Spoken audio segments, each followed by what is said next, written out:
the absence of Emily. I had worked for nearly 5 minutes when I heard a shout, and suddenly there were people all around me. When I married my second wife, Emily, I went to live in her house in Northern California. It's a big house with a lot of land around it, just outside a small town. The next house is almost exactly the same, and that belongs to Emily's sister, Millicent. Millicent and Emily. Sisters, but completely different in looks and in character. Millicent is tall and rather thin. She is very strong-minded and likes to control everyone around her, including Emily. She wasn't at all pleased when I came and took Emily away from her influence. Emily is rather short and, well, fat. As she says, she weighs 11 or 12 kilos too much. She doesn't claim to be very clever, and usually she does what other people want. Not always, though. For 3 weeks now, Emily had been away, but Millicent had been watching me closely. She was with me now, drinking coffee in our sitting room. The telephone rang, and I answered it. Yes? Hello, dear. This is Emily. Emily, what is your surname? Oh, really, dear? Emily, your wife. I'm sorry, you must have a wrong number. I put the telephone down. Millicent was watching me. You look as white as a sheet. You seem frightened, shocked. Who telephoned? It was a wrong number. Millicent drank some coffee. Oh, Albert, I thought I saw Emily in town yesterday, but that's not possible. Of course it's not. Emily is in San Francisco. Yes, but where in San Francisco? She didn't say. She's visiting friends. Emily doesn't have any friends in San Francisco. I know all her friends. When will she be back? She wasn't sure when it would be. I've heard, Albert, that your first wife died in a boating accident. She fell out of the boat and died in the water? I'm afraid so. She couldn't swim. And you were the only witness to the accident? I believe so. No one else ever came forward. Did she leave you any money, Albert? That's nothing to do with you, Millicent.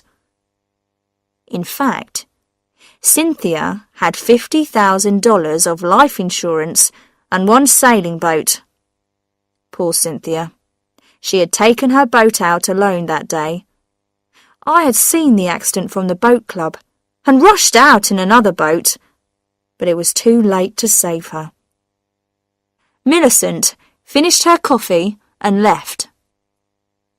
When she had gone, I went for a walk through the woods behind the house. I walked to an open space between the trees, which had a little stream running through it. How peaceful it was here. Quiet. A place to rest. I had been coming here often in the last few days. I sat down on a fallen tree near the stream and thought about Emily and Millicent. Their houses and land were very similar, so you would expect them to be equally rich. But this was not the situation, as I discovered after my marriage. Emily owned her house and the land around it, but she could not afford to employ people to look after them.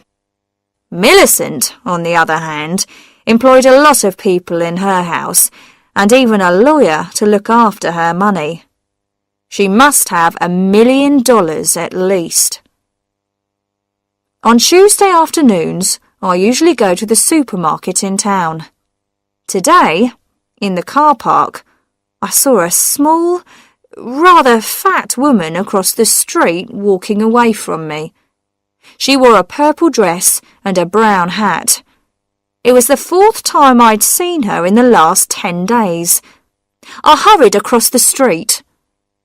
She turned the corner and I started to run. When I reached the corner, she was nowhere in sight. I was standing there when a car stopped beside me. It was Millicent. "What are you doing, Albert? I saw you running. I've never seen you run before." "Oh, I was just taking a little exercise." I was still breathing hard as I walked back to the supermarket. The next morning, when I returned from my walk to the stream, I found Millicent in the sitting room, pouring some coffee for herself. "I've been in the bedroom, looking at Emily's clothes," Millicent said. "I didn't see anything missing." "Why should anything be missing? Has there been a thief in the house?" "Don't tell me that Emily went off to stay with friends in San Francisco without any luggage." She had luggage, though not very much. "What was she wearing when she left?" "I don't remember," I said. That evening, as I prepared for bed, I looked inside Emily's cupboard. What could be done with her clothes? Perhaps I should give some away. I woke up at 2 in the morning. Bright moonlight was shining on my face. I dressed and went out to the hut in the garden. I needed something for digging a hole. I chose a spade with a long handle, put it on my shoulder, and began walking towards the stream. I was nearly there when I stopped. I shook my head slowly and returned to the hut. I put the spade away and went to bed. The next morning, Millicent came to see me while I was having breakfast. She brought in the Morning Post, which had just come. It included one small blue envelope addressed to me. The writing seemed familiar. The postmark was our local town. I opened the envelope and pulled out a sheet of paper. "Dear Albert, I miss you so very much. I shall return home soon, Albert. Soon, Emily." I put the letter and the envelope into my pocket. "Well?" Millicent asked. "I thought I recognised Emily's writing on the envelope. Did she say when she'll be back?" "That is not Emily's writing. It's a letter from my aunt in Chicago." "I didn't know you had an aunt in Chicago." "Don't worry, Millicent. I do have an aunt in Chicago." That night, I was in bed, but awake, when the telephone beside my bed rang. "Hello, my sweet. This is Emily." "You are not Emily. You are someone else."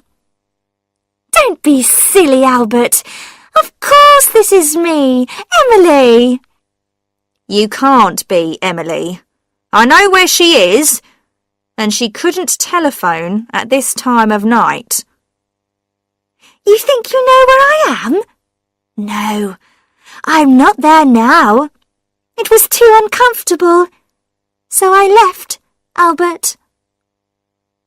I got out of bed and dressed.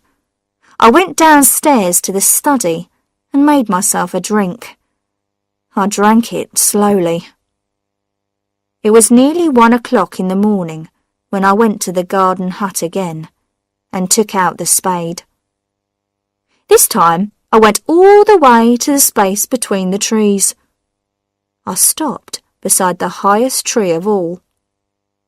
I began taking big steps, counting at the same time.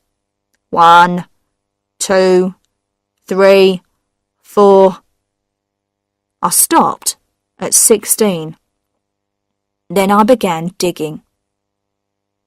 I had been digging for nearly 5 minutes when I heard a shout, and suddenly there were people all around me, shining lights in my face. I recognised some of the people who worked for Millicent, including her lawyer. Now Millicent herself stepped forward.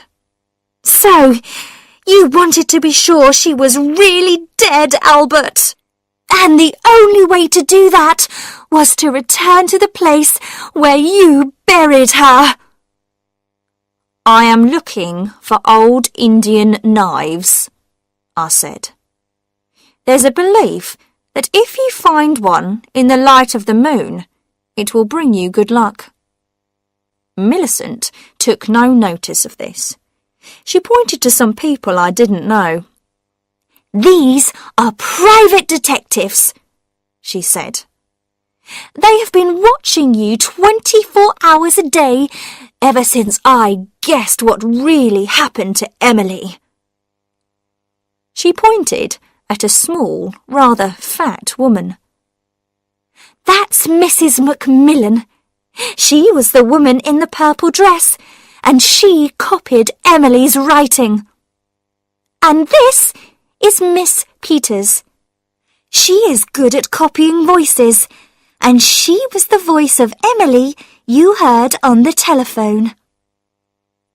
There were also 2 detectives, who had brought their own spades. Now they began digging in the hole which I had started. We knew you were getting worried, Albert, said Millicent. You almost dug her up last night, didn't you? But then you changed your mind. That was lucky, because last night I didn't have so many people to watch you. Tonight we were ready and waiting. The detectives dug for about 15 minutes, and then paused for a rest. This ground is very hard, said one. They went on digging until the hole was 2 meters deep. Nothing has been buried here, said the other. The only thing we found was an old Indian knife. I smiled at Millicent. What makes you think I buried Emily? I left them and returned to the house. I had guessed from the beginning that Millicent was responsible for the false Emily that had appeared to me in different forms. It was all part of her plan. What had been her aim? Well, she believed that I had killed her sister. So she wanted to frighten me until I broke down and said, Yes, I killed her. I had been playing a game too. I wanted her to think I was frightened. And of course, I wanted her to think I had buried the body in that place in the woods. Now I was in a strong position. She had called me a murderer in front of all those witnesses. I could take the matter to a court of law and demand a large sum of money from her. But she wouldn't want to let that happen. She wouldn't want the world to know she had been stupid. She would prefer to pay those people to keep silent. Would that be possible? Well, it would help if I supported her story and said that nothing had happened at all. And I would do that for Millicent, if she gave me some money, a large amount of money. At the end of the week, my telephone rang. This is Emily. I'm coming home now, dear.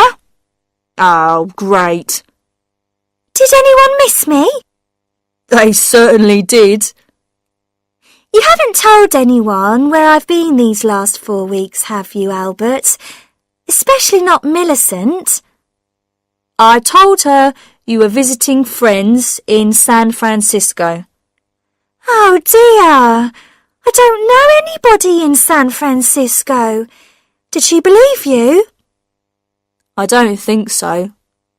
Well, I couldn't tell her I was going to a health farm to lose weight. I would be ashamed. And I wasn't sure that I would manage it.